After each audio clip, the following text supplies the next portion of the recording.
Começa agora mais uma comissão de inquérito das manhãs 360. Hoje é nosso convidado Duarte Marques, o diretor de campanha de Luís Marques Mendes. Bom dia, bem-vindo. Olá, bom dia. É a sua 14ª comissão de inquérito. Como esta não há nenhuma. No lugar do réu é a primeira. É a primeira. Sabe como funciona? 5 perguntas, cada resposta certa vale 5 pontos. Se pedir a nossa ajuda e acertar, recebe 2. Okay, não posso usar o telefone. Não pode usar, não. A ajuda somos nós. De nenhuma maneira. Nem ajuda de casa. Nem ligar para casa. Nem consultar o telemóvel.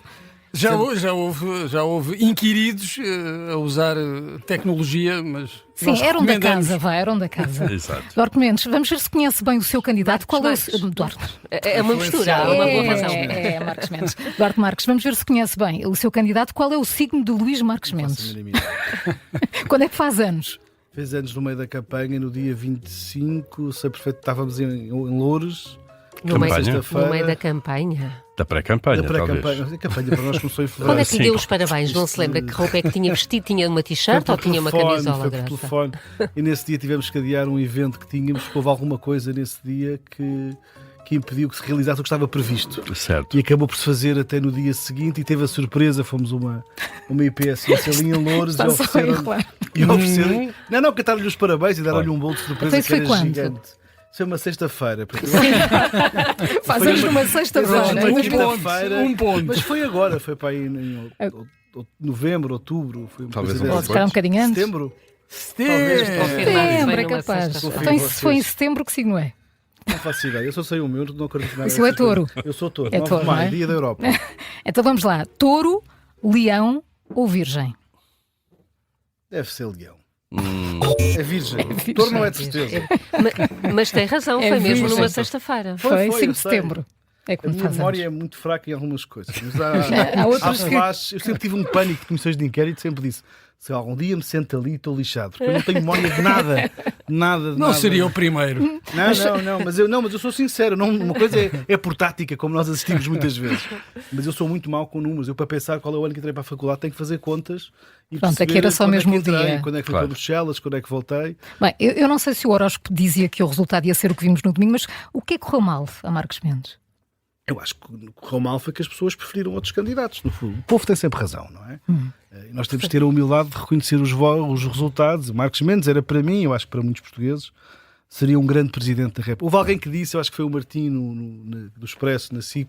Martim Silva, que disse no final dos primeiros debates: não há dúvidas que o melhor presidente, o mais preparado é Luís Marques Mendes. Resta saber se será o melhor candidato. E foi o que aconteceu. Uma direita muito dividida.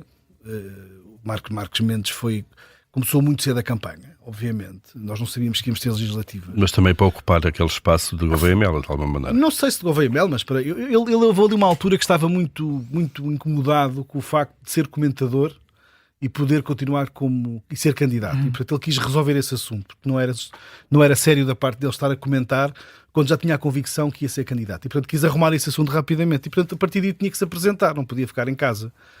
E portanto foi essa a razão da minha ideia da decisão mais cedo, foi essa a principal. Por uma questão de transparência e de honestidade com quem está a fazer. Nós não podemos estar um dia a entrevistar pessoas e no dia a seguir apresentar o nosso apoio. Quer dizer, não faz muito sentido. Mas depois houve outros candidatos que surgiram, que foram agradáveis para as pessoas.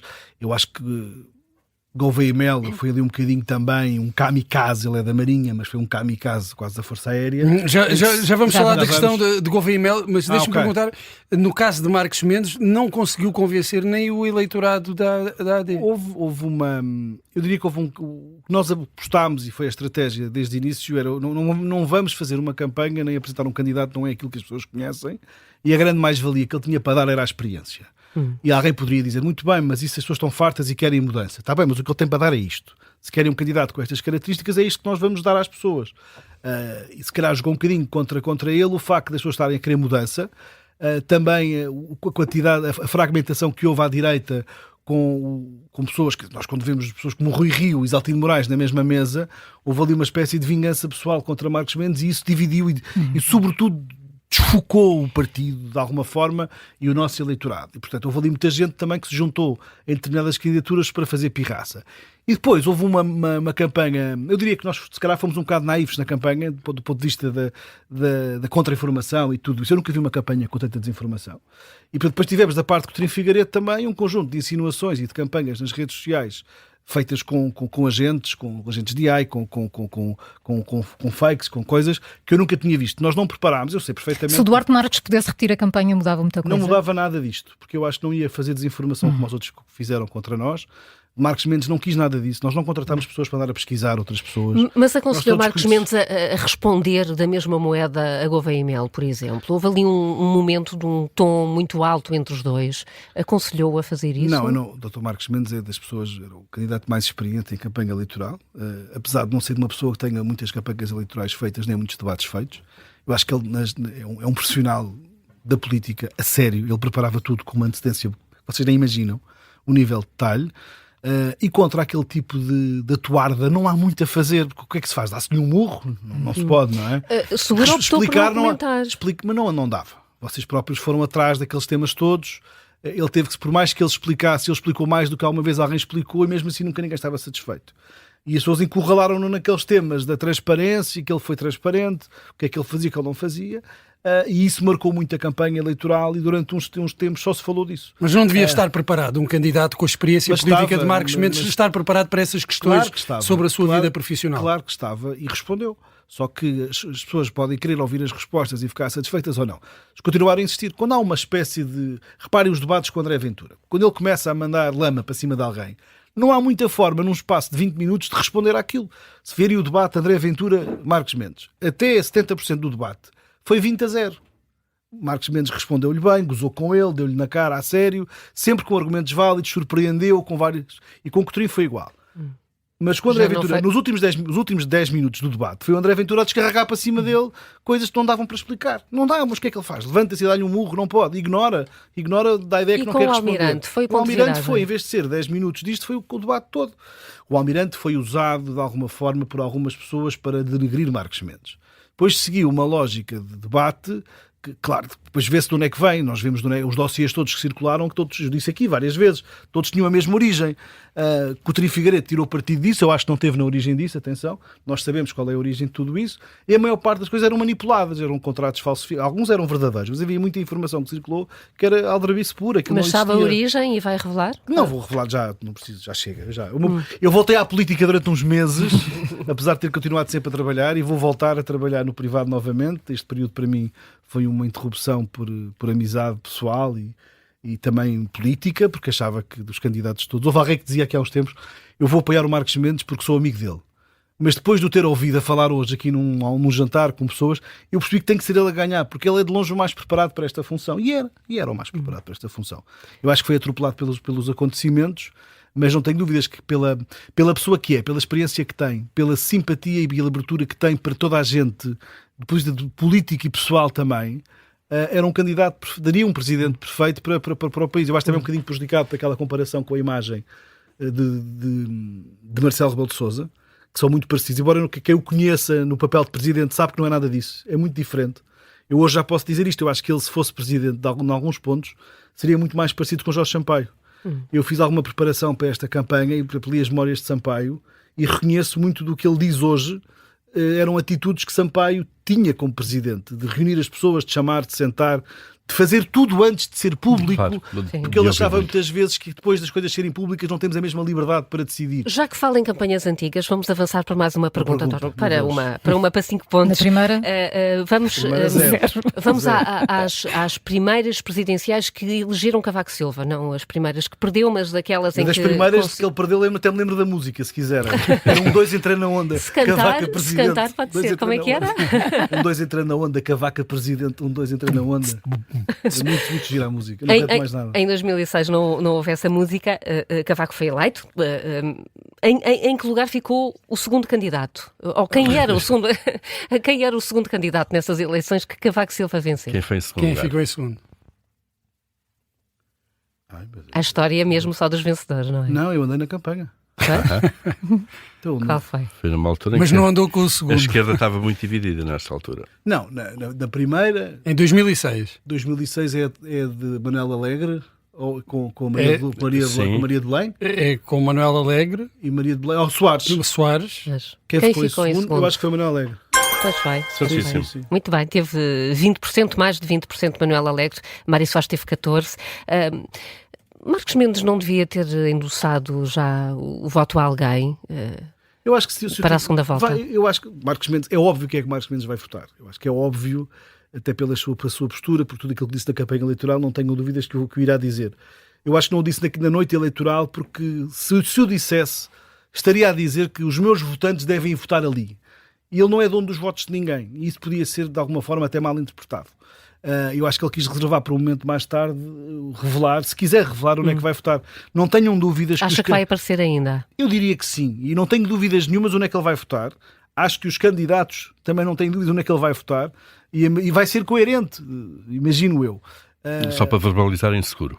Não vou verbalizar nada. Não estou eu. Não, o Paulo pode fazer isso, claro.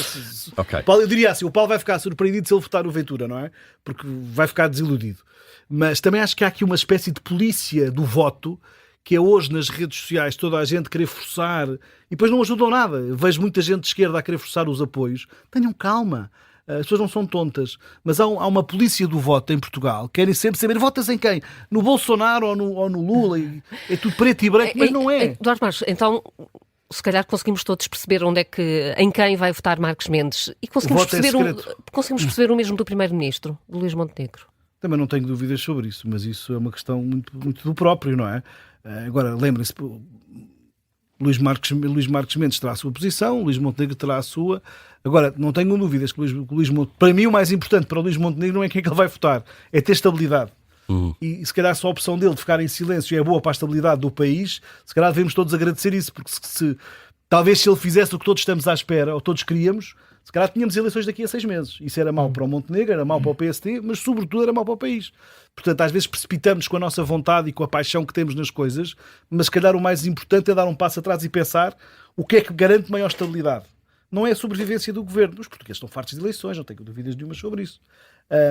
E, portanto, eu diria que aquela que será, ou que foi a posição de Luís Montenegro, foi com certeza aquela que foi mais importante para garantir estabilidade nos próximos tempos. Até porque nós temos provas cabais da personalidade dos dois candidatos. E não nos podemos esquecer, António José Seguro, no período mais difícil da Troika, contra o Partido Socialista, contra todos aqueles que tiveram papéis ativos na bancarrota do país, tomou uma posição muito difícil, que foi viabilizar um orçamento de Estado. Vocês já não se lembram, mas quem escolheu o presidente da CRESAP na altura, Passos Coelho, não pediu a António José Seguro que escolhesse ele. Olha, você é que escolhe, que é para não haver aqui margem para dúvida. Ele escolheu. Já não se lembra o professor Belinho, que foi meu professor na faculdade. E o acordo que fizeram para a descida do IRC, por exemplo. Sim, por exemplo, que assim que António Costa tomou posse, acabou logo com aquilo. O IRC ia a cair, apesar da Troika, e o Partido Socialista virou aquilo ao contrário. Portanto, não devem confundir. Portanto, António José Seguro não assusta o PSD. O Duarte Marcos já sabe o que é que vai fazer no dia 8 de fevereiro? Eu já tenho a certeza do que vou fazer no dia 8 de fevereiro e direi em breve. Direi em breve. Não quer dizer já hoje, por razões pessoais, mas direi, claro que sim. E, portanto, também fica mais ou menos fica mais ou menos óbvio, depois não é? do que disse. Os votos já deixaram, à partida parece que deixaram de ser secretos, mas qualquer pessoa de bom senso toma essa posição. Bem, Eduardo Marques, vamos passar à terceira pergunta e qual a terceira patente ativa mais alta na Marinha? Ou seja, alguém que chega ao topo da hierarquia é... Commodore? Não. O mais elevado. Não, o mais elevado é o almirante. Mas o almirante, e abaixo do almirante? O vice-almirante. E abaixo do almirante? Que domínio. Muito bem. Até vos explico quem é que almirante não há muitos. Almirante só pode ser o que for chefe de Estado-Maior da Marinha ou das Forças Armadas. Todos os outros são tratados por almirantes, não são almirantes, só se já o tivessem sido. Muito bem. Isso é fácil. Ficámos todos impressionadíssimos, não foi? Isto são só já passa a 10 pontos. Eu tinha um almirante que gostava muito, já faleceu, que era o almirante Reis Rodrigues, que era um daqueles almirantes que entrava nos navios e navegava, não era um almirante de papel, nem nada disso. E eu fiz muitos anos um seminário da NATO que organizávamos cá em Portugal. Então não devia ter feito esta pergunta, eu estou a ver que era muito fácil. E foram para aí 15 anos seguidos no Alfeite, na Escola Naval. Mas com esse conhecimento todo da Marinha, acha que a campanha de Marcos Mendes começou a correr mal a partir do debate com Gouveia e Mel? Eu acho que começou a correr mal com as primeiras insinuações cobardes por parte de Coutinho Figueiredo, acho que sim. E isso desfocou a campanha. Aliás, vocês hoje em dia... Mas o debate foi um momento marcante. Muito se discute sobre a importância e a relevância dos debates nas campanhas. O debate foi um momento marcante, sim, mas o que eu acho que atropelou a campanha, de facto, foram as tracking polls. porque as tracking polls o que é que fazem? Medem aquele sentimento de tendência nos dias, só que tiveram um efeito na campanha brutal. Brutal. Eu acho que ele foi o que mais resistiu àquilo, mas os mesmos factos na rua, eu costumo dizer que as sondagens são um vento que sopra por trás. Ou sopra por trás a favor, ou sopra por trás contra. Neste caso não é por trás, é pela frente. E aquilo que se via na rua, imagine, o jornalista do Observador via uma coisa na rua antes das sondagens, dizia uma coisa.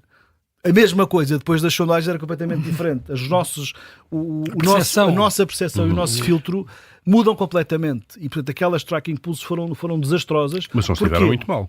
Não estiveram muito mal, mas aquilo mede uma tendência diária, não é? Certo. E não os ponho em causa. Na altura, claro, até fiz um comentário para não fazermos tudo em função daquilo, até precisava tirar a pressão e motivar as pessoas.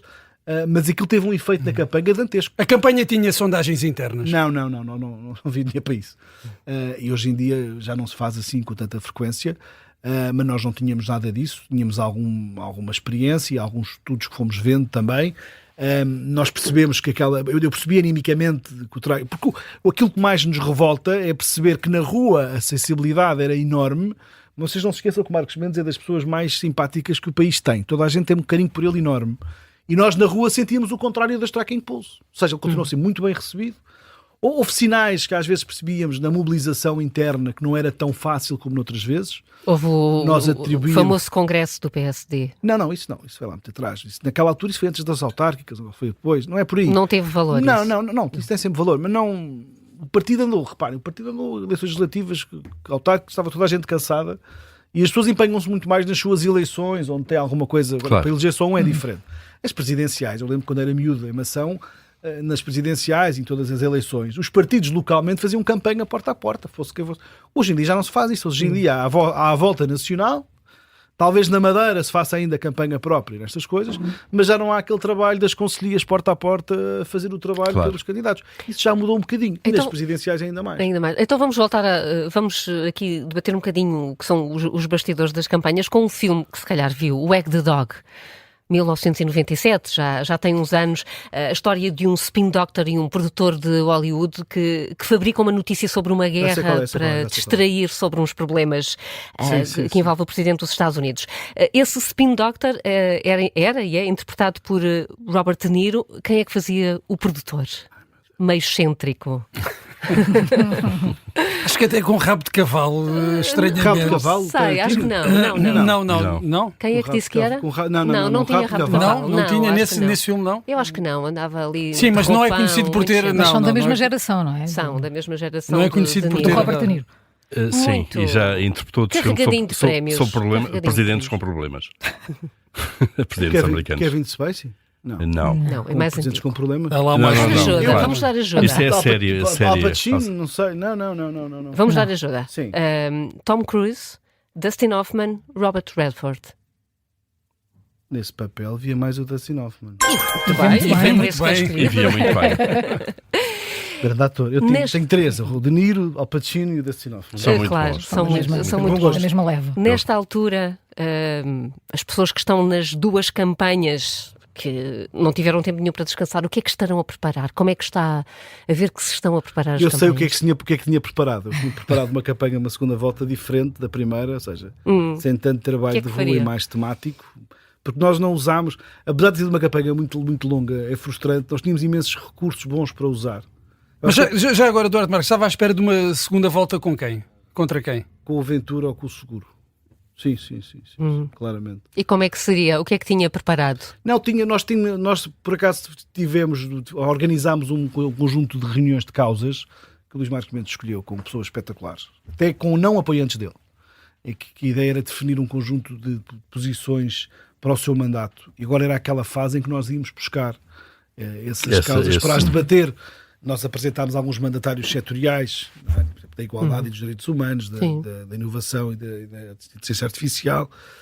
Tinha pensado agora pôr isso no terreno para podermos também ter mais conteúdo, porque vocês repararem, isso é um bocado frustrante, a campanha durante muitos meses com Marcos Mendes, ele foi sempre apresentando propostas concretas sobre o que é que faria como presidente, iniciativa aqui, iniciativa ali, e quando esses temas vêm, os temas polémicos, a campanha presidencial acabou. Acabou de ser um lavar de roupa suja. Claro, deixou de discutir política. Deixou de discutir política. E muitas vezes é engraçado, eu faço sempre este tweet a seguir às eleições, e agora para os senhores jornalistas, é que passam a campanha a fazer perguntas sobre outras coisas, e no dia a seguir às eleições, lá estão os comentadores, não sei se o Paulo já fez isso ou não, mas calhar também já fez. É possível. Esta campanha não se falou sobre... Não se discutiu aquilo que é importante. Aquilo que é importante, e não sei o que, olha, eu digo, mas isto é perguntado. É muito verdade. Então nas europeias isto aqui é limpinho. Isto é verdade. É limpinho.